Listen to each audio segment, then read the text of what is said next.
The best time to start investing for retirement was yesterday, but since we don't have yesterday, the next best time to start is now. The earlier you start, the more excited you'll be to grow old, because by the time you're of retirement age, you're going to be able to take advantage of all the wealth you accumulated because of the wise decisions you made while you were young. Today I'll talk about some major tips and learnings that you do not want to miss when it comes to retirement investing. Some of these tips I learned before I started investing, others I picked up along the way as I started investing 3 years ago. All of these different points will bring up different factors that you might want to think about as you either start or continue investing in retirement. Hi everyone, my name is Carly. I work as a PM in tech. I also work as a model on the side. Over the past 3 years since I started working a full-time job, I've saved well into my 6 figures in my different retirement accounts. On this channel, I talk all things personal finance, modeling, and lifestyle. The first thing you should always do if you're employed is check if your employer has a 401k employee match program. Usually this looks like they max X% of your contributions up to a certain dollar value of your salary, or maybe a certain percentage of your salary. In reality, I don't think there's a limit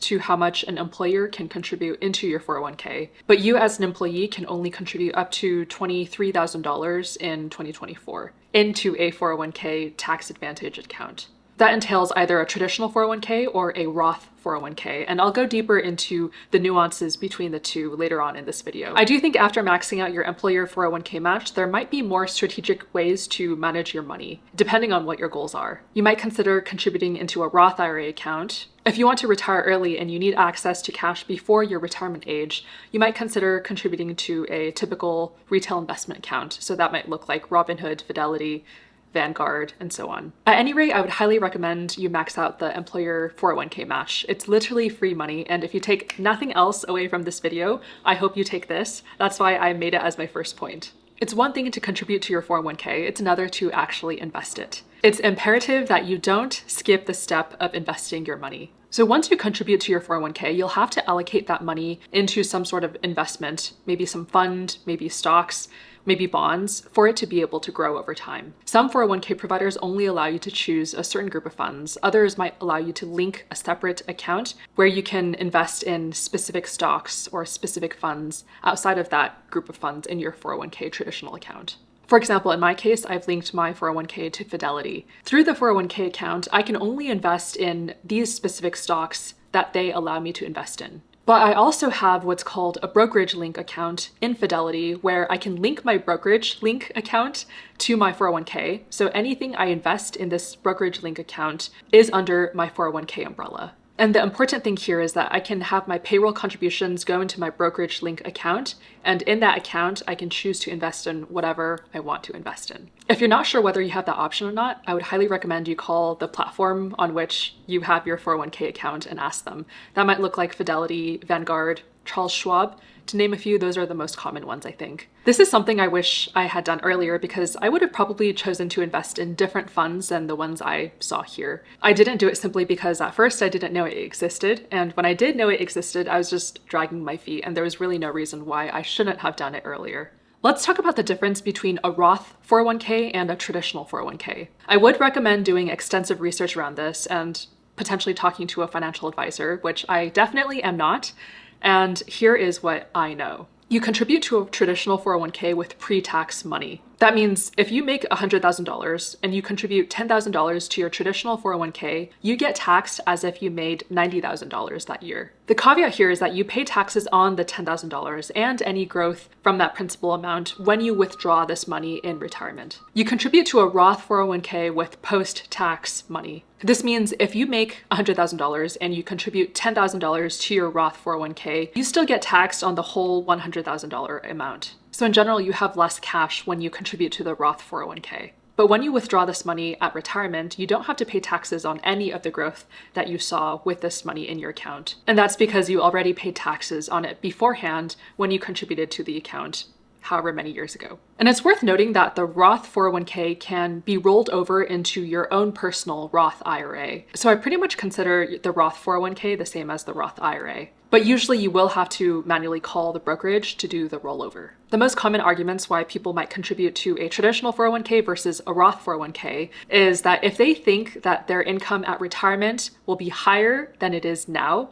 whether that's through a business they own or they're still working at retirement age, whatever the reason. They say to contribute to the Roth 401k to pay taxes now so that you don't have to pay taxes later at your higher tax bracket. If you think you'll be earning less at retirement, so you don't have a job, you're not earning any income, then people say to contribute to your traditional 401k so that you can pay the taxes later. While this is all true, I've since learned that it's a little bit more nuanced than do you think that your tax bracket will be higher or lower at retirement, and then contributing to the 401k or traditional based off of that. To me, contributing to both accounts makes sense because you're able to control your tax bracket at retirement. We also never know how taxes will evolve over the next decades because it's kind of hard to tell the future, at least for me. So it's nice to have different options to withdraw later to pay the least amount in taxes. Withdrawals from a traditional 401k are taxed as income. So if you take out $100,000 in retirement from your traditional 401k account, you will be taxed as if you made $100,000 that year. If instead, though, you contributed to both the traditional 401k and the Roth 401k, you could take out $50K in your traditional 401k and $50K in your Roth 401k, and it would be taxed as if you made $50K that year. Again, that's because the withdrawals from the Roth accounts are not taxed at all. So that's generally how you're able to control your retirement tax bracket. But as I mentioned before, we don't know how taxes will evolve in the future. So if you do want to lock in your tax rates, then the Roth is the way to go. If you want to retire early, so before the age of 59 and a half, which is when you can start withdrawing from your various retirement accounts, you're going to want to have options to access this money before that age. Many people will invest in retail investing accounts, but these generally have no tax advantages. One way you can access your money before 59 and a half is by withdrawing your principal contributions in your Roth IRA or Roth 401k. The principal balance, which is the amount that you contributed, has to have been in the account for at least 5 years. You can withdraw this without penalties, but once you withdraw it, you can't put it back into the account. So you'd have to make sure that this route actually makes sense for you.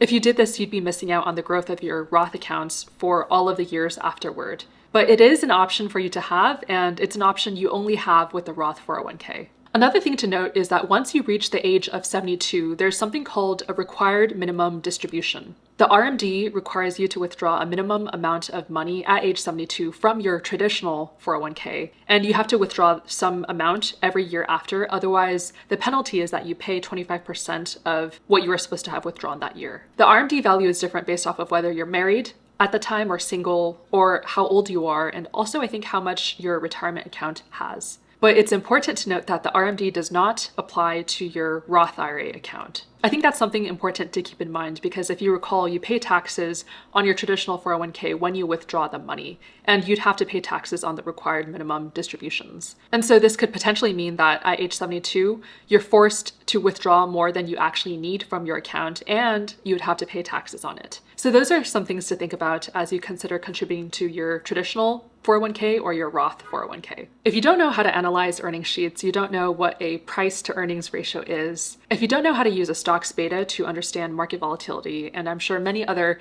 fancy terms that I missed, frankly, you're gambling if you're purchasing individual stocks. If you're hodling to the moon because someone told you to, be prepared to lose that money. One thing I learned very quickly after I started investing is that I'm not very good at choosing individual stocks. Every single stock I chose, I was thinking into the future, basically speculating what might happen in the market in the next 5 years. That was pretty much my only criteria, and with that strategy, I think I lost money on every single individual stock I chose except for 1 or 2. And thankfully, most of it was in my retail investing account where I gave myself the space to experiment and learn. It was money I knew was a possibility of losing, and I was okay losing it if it happened. But I also invested a small amount of money into individual stocks in my Roth IRA account, and that's a mistake I will not be making again. Now I play it pretty safe in my retirement accounts, and I just invest in funds that track the total market indices. If you're good at choosing individual stocks and you have some sort of analysis process for this, then I think that's fair and you should do what works for you.